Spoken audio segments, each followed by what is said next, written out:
Hi, welcome. My name is John Alessio, and over the years, we, as many of you know, Indivisible Tacoma has played a pretty important role getting a lot of excellent candidates elected to office. We're very proud of that, and we're very proud of the people that have been elected, but none more so than Mike Pellicciotti. Yes. Mike is our Washington State Treasurer. Since first being elected in 2020, Mike has reinvented the office of Treasurer, taking on major financial issues in the state, like the wealth gap and retirement security, while responsibly managing state funds. Now, U.S. News ranks Washington the best state in America for long-term fiscal stability. Yes. Mike has always rejected all corporate campaign donations. Can't ask for more than that. Putting the people's financial interests ahead of Wall Street. He has generated billions of new dollars for Washington and created a retirement savings option for over 1 million Washingtonians who previously had none. He shows what we can accomplish when we get corporate money out of politics. Mike recently was awarded a Rodell Fellow, which identifies him as one of the top 24 most promising elected leaders in the country. So please welcome Mike Pellicciotti. Well, good afternoon, everyone. Can you hear me okay? How great is it to have a full room with so many like-minded individuals? Can you give yourselves a round of applause? You know, I have had it's just coming up from Olympia. It's been a long day in Olympia, but I cannot tell you how energizing it is to me to have all of you coming out at the end of this day so we can talk about such important issues. And, you know, it kind of feels to me that, you know, that there is a movement starting. I feel that. I truly do. You know, we are dealing, how many times do you hear the word unprecedented, chaotic, crazy, insane? I mean, you know, but something has changed, I think, in the last 2.5 weeks or so. You know, it was the hands-off rally all around the country. You know, how many of you were there for that? Look, I want to thank Indivisible for all the leadership, John and Julie, who've been such good friends and such great champions in moving good, important issues forward. But I thought it would be helpful to be here today and just talk to you about financial issues, especially federal funding issues, something that I have been working on a lot, and I thought you might have some questions about. You know, if it's all right, I'll talk a little bit about what the Treasurer's Office does first, just for a bit, because most folks are like, hey, we have a state treasurer, that makes sense. It probably has something to do with money, which is true, by the way, but talk very briefly about what the Treasurer's Office does and some of the issues we're working on in really focused on shielding our state and keeping Washington State such a great place to live. And more of that is around financial issues. Now, first of all, Treasurer's Office, we handle some core functions, and I think we do them well. We handle certain investments for the state of Washington. I'm responsible for investing about $35 billion on behalf of the state. We handle the issuance of bonds, which is kind of the financial mechanism used to generate public infrastructure and other projects you know, throughout Washington. And then also serve as the state's banker, so kind of cash flow, money in and money out. But I've really focused on a lot of the financial policy issues in our state and recognizing how incredibly important it is that we recognize the importance of financial strength for the state of Washington. And I'm going to talk more about that in a moment, but I want to go back in time, maybe several months, to August of last year. And August of last year, I met with the folks in the Office of the State Treasurer. I sat down with my team, and I said, we need to start preparing for the possibility of Donald Trump potentially being elected president, and if he does, withholding federal dollars from the state of Washington. And I was told them at the time, I hope this is the biggest colossal waste of time we could ever spend on an issue, because there are a few people in the state more committed to electing Kamala Harris than me. I know so many of you were as well. I was a delegate to Chicago. I viewed it as so critical. I was actually selected to go around the country, actually talk about economic issues, and I was desperately trying to highlight how important it was that we talked about the economy and quality of life for folks and financial issues as it affects individuals. I just, to my core, believe that as Democrats we have to get focused on those issues, and I really continue to believe that that is an incredibly important position for us to take in moving forward in addressing those economic issues. But in August of last year, I'm also somebody who recognizes that you have to be prepared for all eventualities. That's what you want in your treasurer, by the way. And so we started meeting and preparing for the possibility of the federal government withholding federal dollars under a Trump administration.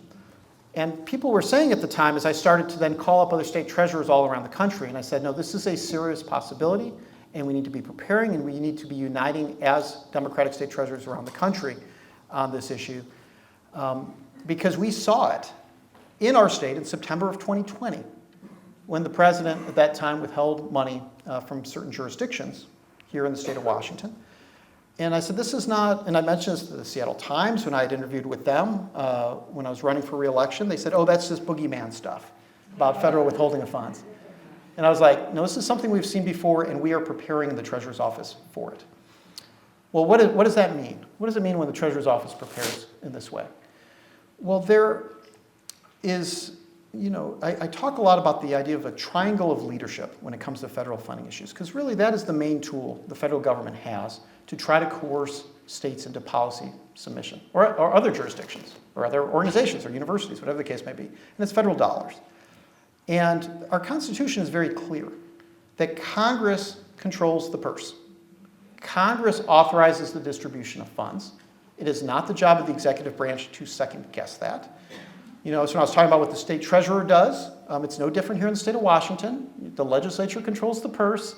I write the checks.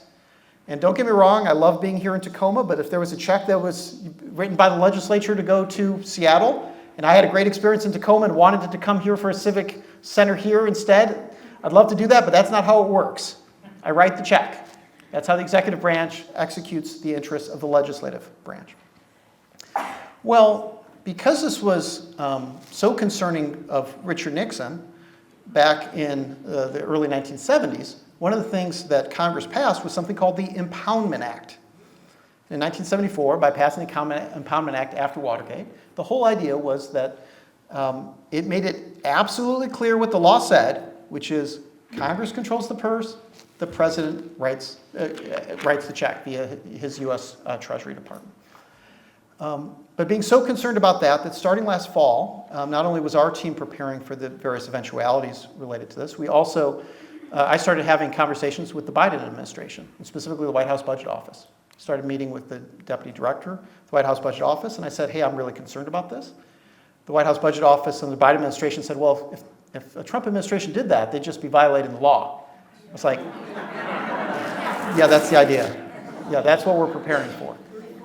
Yeah, exactly. Yeah, someone who's been convicted of 34 felony convictions is not who I'm going to be expecting to be following the law anytime soon. But look, what does it mean? It means that we started getting documents together to show what the economic harm would be, because we think of it as, well, if something's done unlawfully, well, the courts are going to overturn that, which is true. And that's what we've seen.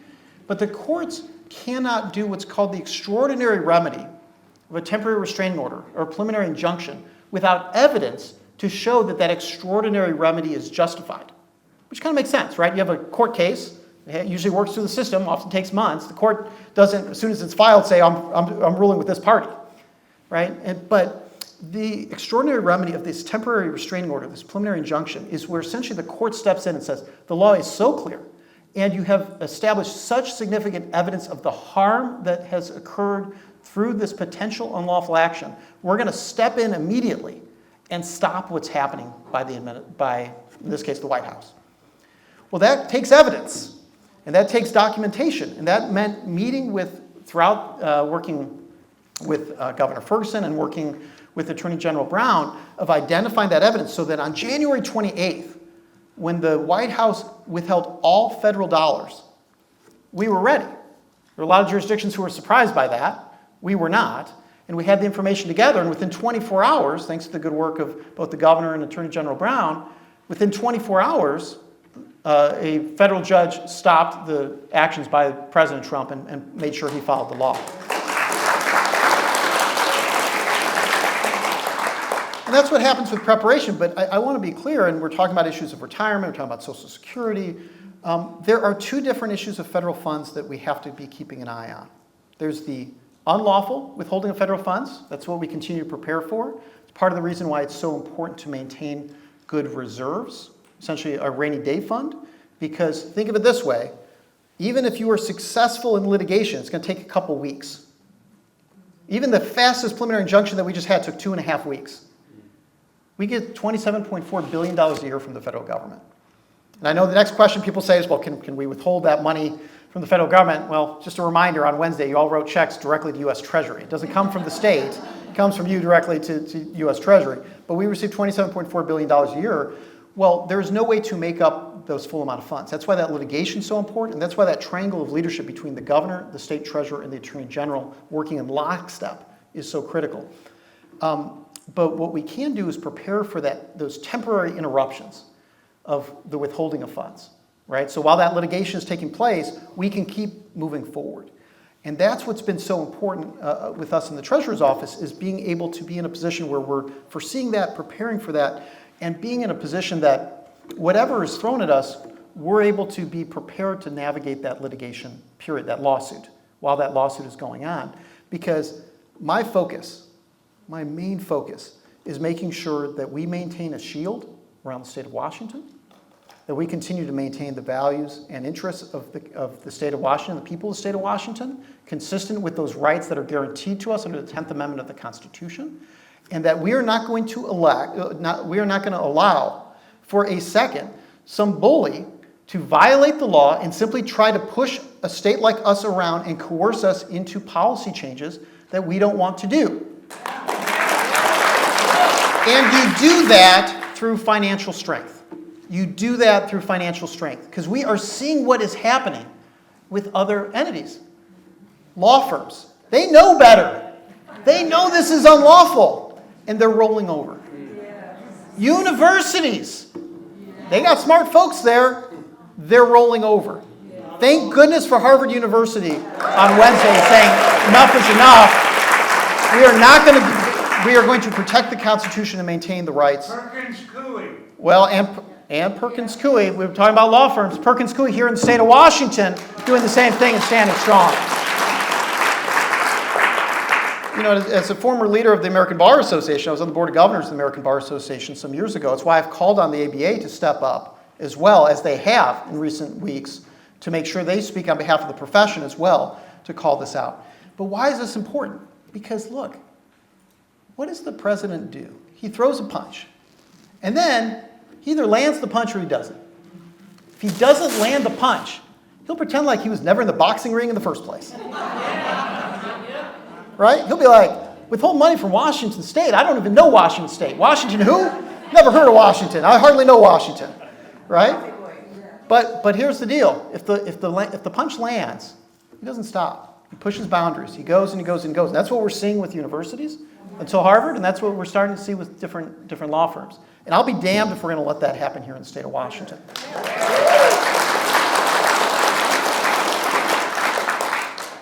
Now, let me share some good news, because I'm just showing a whole bunch of not so good news. We have the potential unlawful unlawful withholding of funds coming our way. And I will also say there's also some other bad news, which is we're dealing with the lawful withholding of decline in funds, Medicaid funding. It's why I went to D.C. and advocated talking about the impact of reducing Medicaid funding. It's why I was talking about tax-free municipal bonds. I was happy to see All Times did an editorial based on my conversation with them just last Saturday, talking about essentially a massive redistribution of wealth. We're I won't share with you the wonkiness of tax-free municipal bonds, but I'm telling you what Congress wants to do is essentially rework that, take those proceeds that would otherwise be going to the public good and use it for tax cuts in D.C. instead. I mean, like literally, it's the equivalent of $1,600 per Washington family. It's the greatest redistribution of wealth I've ever heard of. Conservatives talk about redistribution of wealth all the time. Nobody's better at it than Congress right now, at least coming up with ideas. So again, those are lawful challenges we're facing as well. So I can't sugarcoat it. There are challenges. But here's the good news. John was talking about the work we've done over the last 4 years related to our financial health in our state. And I will say this definitively. There is no state I would rather be right now than the state of Washington. And that's the case not only because it is a great place to live. We have great values. We focus on good government. But we've been preparing for the financial strength that we need to weather this storm. There are a lot of states in a real pickle right now coming into this. And we are going to need, again, can't sugarcoat it, we're going to need every bit of that financial strength to weather the storm ahead. But what I want to make clear is that we are doing everything we possibly can in the Office of the State Treasurer and preparing for all the different scenarios that might be coming. And truly that triangle of leadership between the governor, the state treasurer, and the attorney general in each state to be able to prepare and respond to these federal withholdings that might come our way.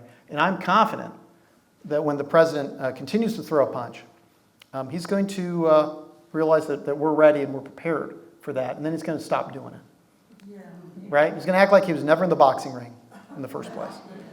And, I always give the example because I don't think folks always appreciate it. I was talking about Governor Ferguson. I mean, he sued and beat Donald Trump 90-some times as Attorney General, right? And do you know how many times at the time President Trump tweeted or mentioned Bob Ferguson in a tweet during those 4 years? Zero. Do you know why? Because he doesn't want to put a spotlight on when he's losing. That's a fact. And again, financial strength. And that's why I have been so clear with the legislature in maintaining that financial strength we have, making sure that our rainy day fund is protected because it's the number one, number two, and number three most important defense against Donald Trump and the litigations that we're going to be navigating, and maintaining our strong credit rating. Because in the break glass situation, where we need to borrow several $billion to maintain our value system in the same way Harvard did, we need to have and maintain our Moody's AAA credit rating, which allows for us to borrow that money. So credit rating is kind of like your personal credit score. It's whether you can borrow money, how much money you can borrow, what interest rate you pay. Well, there aren't many states who could borrow several $1 billion on a bridge loan and pay it back in a couple months. Washington State is in a position to be able to do that because we've maintained our strong credit rating. And again, this is what happens when Democrats are in charge. I don't want to hear any Republican for a second claim they're the part of fiscal responsibility. I mean, they're not paying their bills in Congress. They're turning around. They're issuing tariffs. I was just on a national press conference this morning with other state treasurers talking about the agricultural tariffs taking place. Look, the president's willing to just crash and burn this economy. It's insane. It's truly insane. Right? You almost have to kind of wonder who he's working for. He's certainly not working for the people, the American people. But that's why it's so important that Democrats continue to talk about these financial issues, these economic issues, and that we continue to show the leadership. And as John was pointing out, we always focus on what's in the people's best interest. And we're holding corporations accountable when they're not playing by the rules, and that we make sure that the people's financial interests are always put first. And I think when we do that and we continue to do that, we're going to be well positioned moving forward and showing a new direction on these issues. Because that's going to be the key to making sure that we continue to bring more people into the fold. This is a great turnout, but that even more people continue to show up because they'll know that the Democrats are the ones fighting for folks' financial interests and standing up to the powerful interests that really, again, have rolled over. One of the things I mentioned on the press conference just today, I got a question. They said, well, what are you hearing from the business community related to these tariffs? I'm like, nothing. And you're saying, what? Exactly, what? Usually, guess who's the loudest? The corporations, they are scared. They're scared to put their head up. They're scared that they're going to be singled out and they're not going to be exempted from this. This is insane. It is insane. That's what leads to a destruction of democracy and the power of the people, and our frankly, our system of finances in our economy. And so we need to continue to call this out. We need to continue to show the responsible leadership that comes from Democrats. And I want to finish how I started, and then I want to open up for any questions that you have. I want to finish how I started, which is I'm energized by all of you. It was a long day in Olympia, I assure you. But I come here and I see so many people. You could be doing a lot right now, and you're coming together. And I hope it's slightly reassuring to you that you all are the same ones. Right? Right? Right? I know sometimes it plays some mind games with you. You're like, wow, it's kind of weird. The Republicans are trying to destroy capitalism. Is that normal? Like, no. It's insane. I am telling you, I am here to tell you and reassure you that you are the sane ones.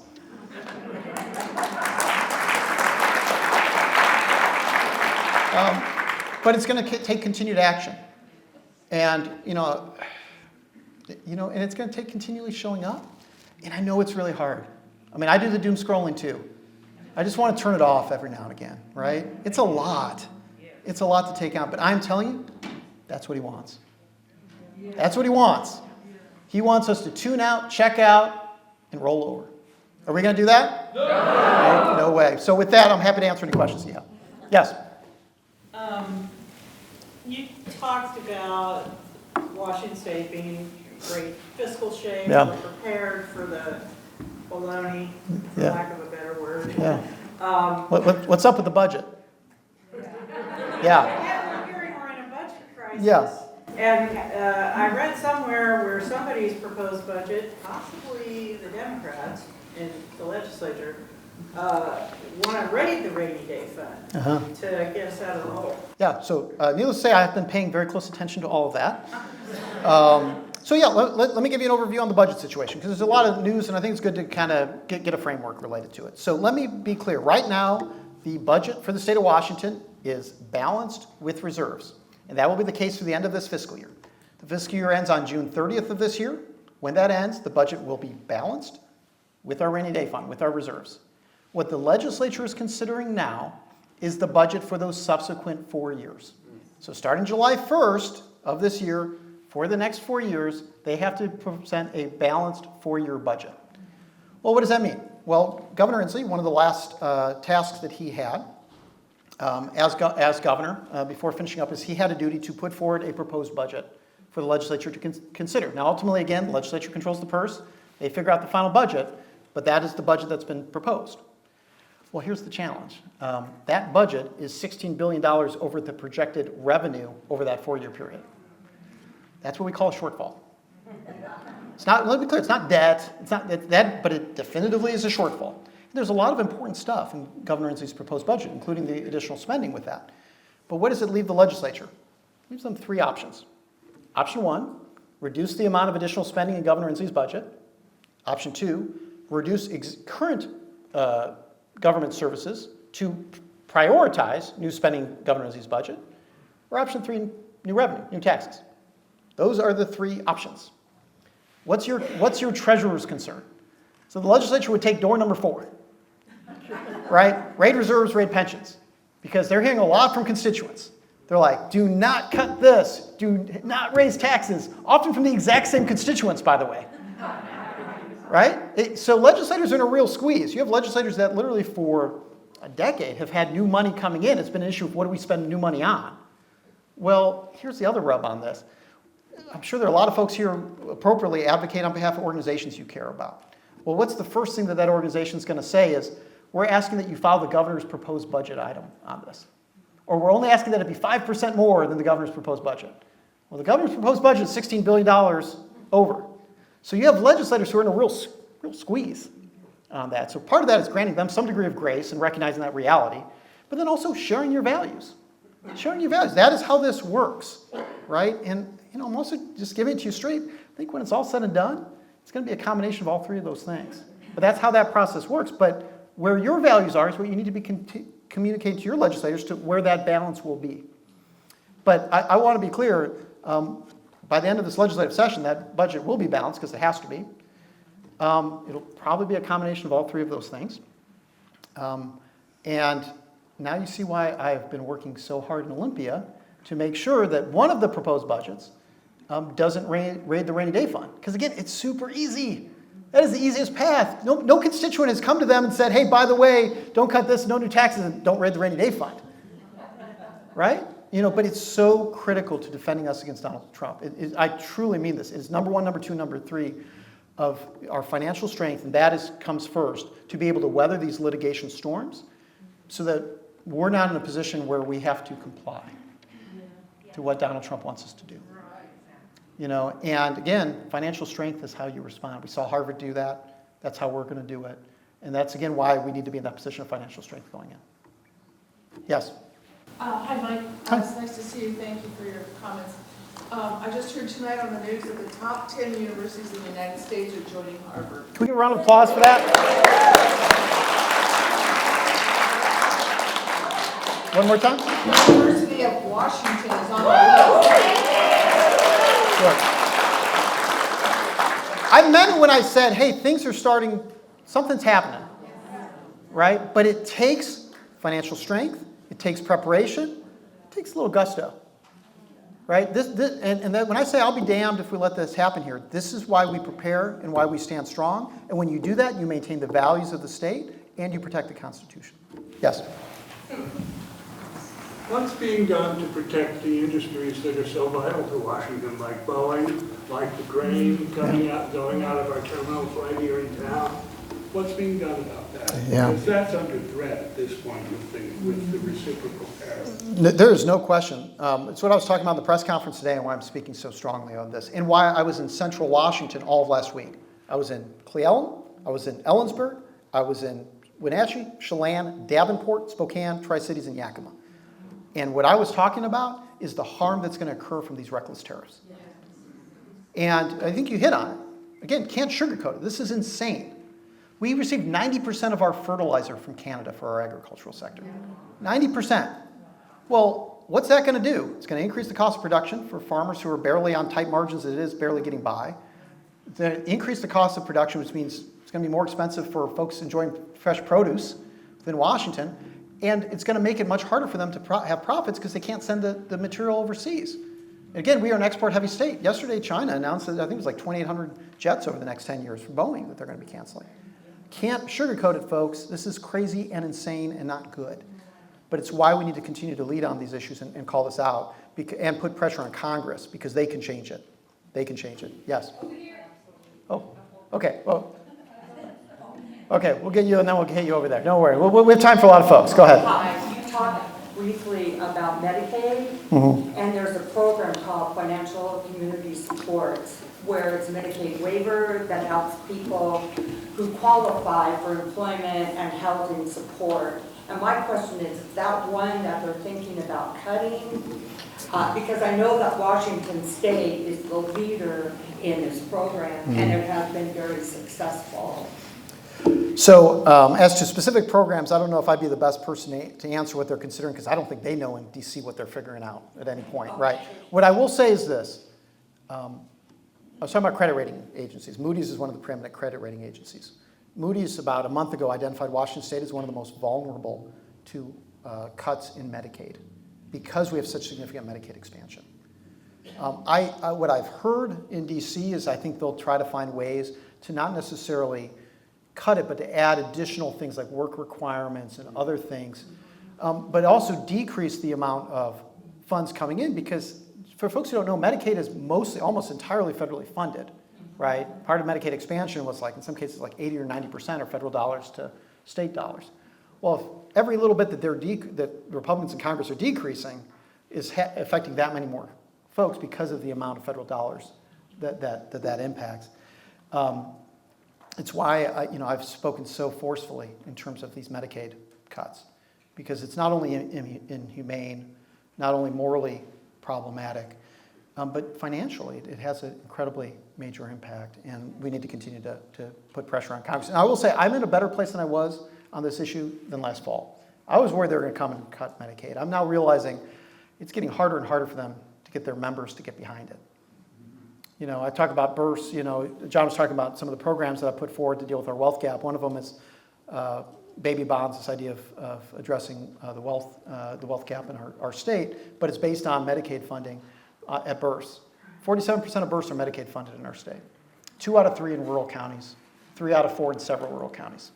So we're talking about a disproportionate impact in a lot of those areas where it's going to make it very hard for those members of Congress to do what they want to do related to it. Yes? But I have a state pension for 25 years at the Department of Corrections. How is the pension looking? So let's start with the good news on it. I talk about different recommendations I made to the legislature. There have been 3 major recommendations. Number 1, related to reserves. Number 2, related to our debt service ratio, essentially the amount of bonds we issue as a relation to revenue. And the third relates to pensions. Now, I feel very strongly about pensions. I feel very strongly people have earned those pensions. I talk quite a bit about, I think of my grandmother, for example, who spent her entire career as a cleaning lady, a janitor. But she did that in a state system, and as a result, she earned a pension. And guess what? I benefited from that because she used to take care of me during the summers, which meant my parents benefited from that. Don't get me started on childcare. I could go on for another 20 minutes about that in our state and country today. But I feel very strongly people have earned those pensions. But to answer your question directly, depending on how you calculate it, Washington State right now has either the number 1, based on the legislature following our office's recommendations, the state of Washington has either the number 1 or number 3 best funded pension now in the country. Yeah, give that a round of applause. That is a big deal. A lot of states in a real pickle when it comes to that. Now, I also need to answer the question directly. I can't speak on behalf of the State Investment Board, which I'm one of 15 board members of, but I've continually advocated that there be a de-risking of those investments because we have now reached near full funded status. And I've been less successful in convincing the board to do that. So I'm going to continue to advocate for that. I have a meeting actually tomorrow. I'm going to continue to advocate on those issues for all the reasons you're saying because we need to protect those pensions. But what I can tell you right now is we have one of the, if not the best funded now in the country. In the back. Yeah. I can kind of project in general terms like where the Republicans might be in Washington State as a group of people or as legislators. I guess one of the questions would be where would their attack or where their focus be in coming after like the democratic notions and plans in Washington, like in the legislature, because I think it's important to, person like me anyway, to understand like what's the foil against that, like the general fund was a foil against Trump, but locally, like where's that going to come from and how do you think Washingtonians could be proactive on the street about like knowing kind of where that's going to come from? Sure, well there's a lot to unpack with that. I'll try to give the most abbreviated answer that I can, which is one of the things I've noticed in Olympia is, Washington Republicans in the legislature don't talk about Trump a whole lot. They try to pretend like it's not, this insanity is not happening. And I think we need to keep talking about it. We need to keep showing up. We need to keep speaking about it. And that's why I think it's important when we talk about the financial leadership we're showing, we tie it to the fact that we're responding to the insanity that's coming from DC. I think, when you're in a minority party, it becomes very easy for the Republicans just to be critical of everything. I've kind of noticed that. I've watched some of the late night debates on the session. I hear them complain about cuts more than anyone else on the floor. Like, I can't believe this budget from the Democrats is cutting this or that. How dare they? I'm like, well, you're the one saying like literally no new revenue of any sort. Their budget proposal, just to be clear, raids pensions to balance it. Their no new taxes budget raids pensions by $2 billion. Well, I can balance any budget in a $200 billion pension fund if you raid pensions, right? So like that's what I want to do in terms of holding folks accountable. Like we don't give an inch on these financial issues, right? We always make sure we're operating the public's best interest. In terms of other issues that they're talking about, I mean, it's obviously the normal stuff, right? Republicans are saying, hey, no new taxes, but then they're criticizing cuts that are taking place. They're saying no new taxes, but criticizing leadership that's taking place. But, it's failed for decades now. In that effort, because we keep moving forward as a state, and we're going to continue to keep moving forward. So hopefully that's the best I can do to answer that question. Yes. Thank you for coming. And I see by the crowd, this issue may not be the most important issue to us, and that's education. What steps are in place for Washington State to protect public schools in light of the McCleary decision of several years ago and, funding falling less and less? Yeah, well, look, as the child of educators, don't cheer me, cheer my parents. Don't cheer me, cheer. But as the product of public schools, myself, there is no greater, I mean, other than maybe the courts, there's no other greater protection for democracy than public education. It's a great equalizer, right?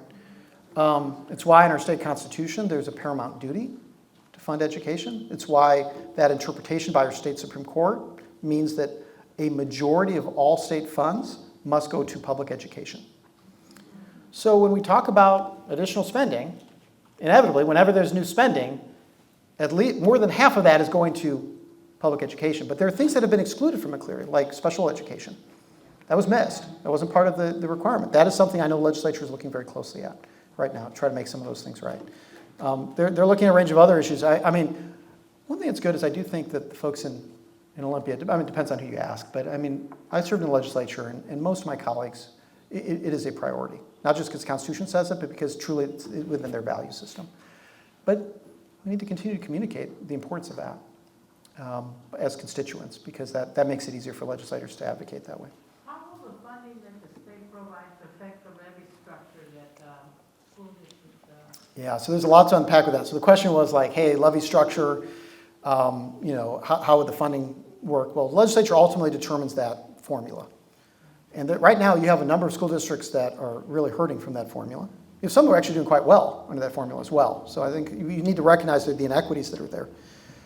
That is a decision the legislature will continue to have to navigate in bringing equity to that system. But it's also something that is just foundational to fixing and moving things forward in the right way. Because I was in the legislature when the McCleary fix passed.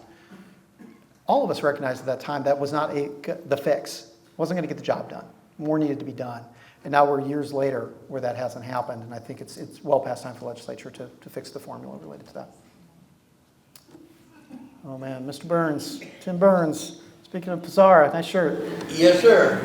You mentioned baby bonds earlier. Mm-hmm. Could you explain what they are and where we are in the state with them? Okay, so Tim, who was former chair of the 30th Legislative District, which is where I represent the legislature, give Tim Burns a round of applause.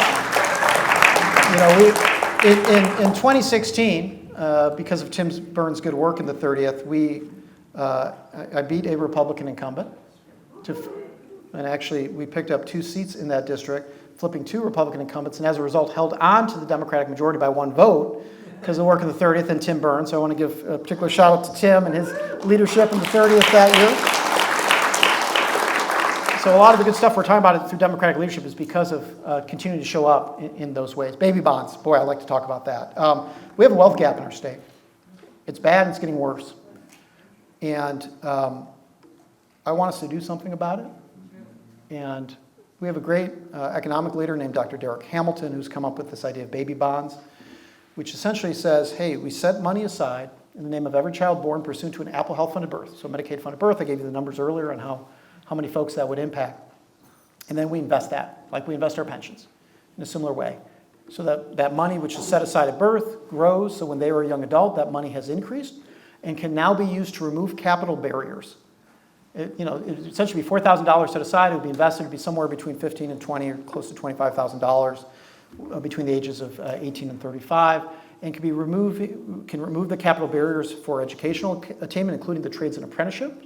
Because right now, as I go around the state, I hear from folks who want to do apprenticeships and they have to do a pre-apprenticeship.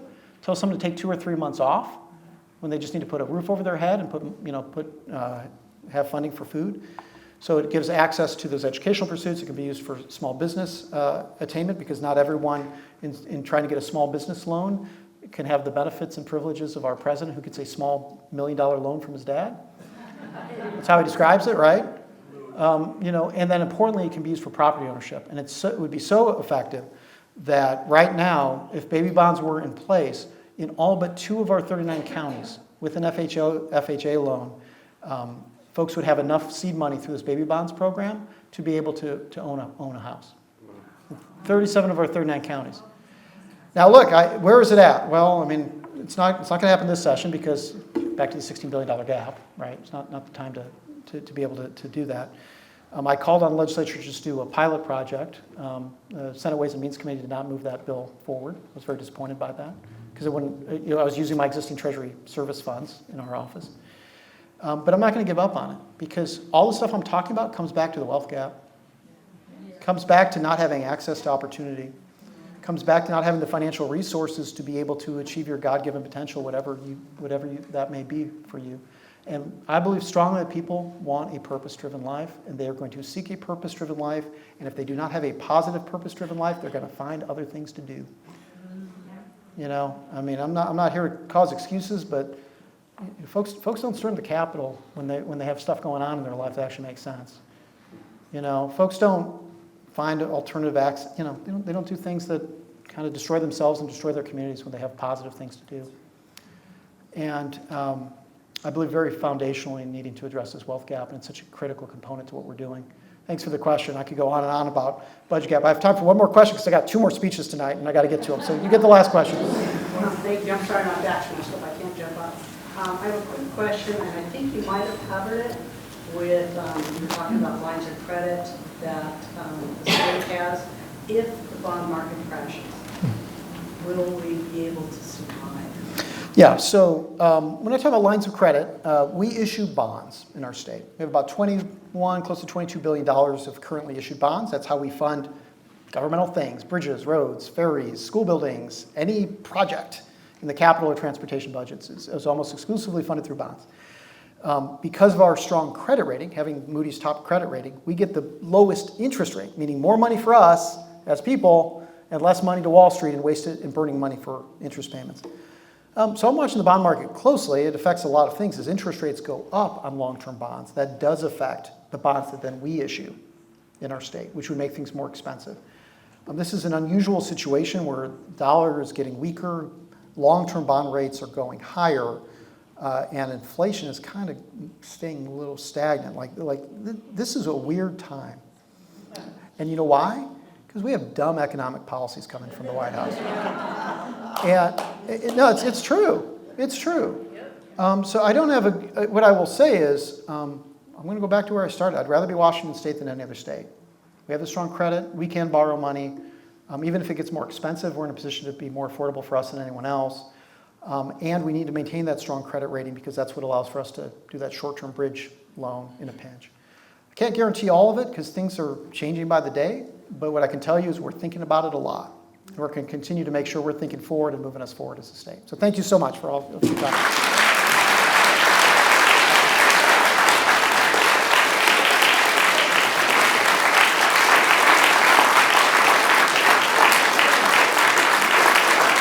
Thank you, Mike Pellicciotti.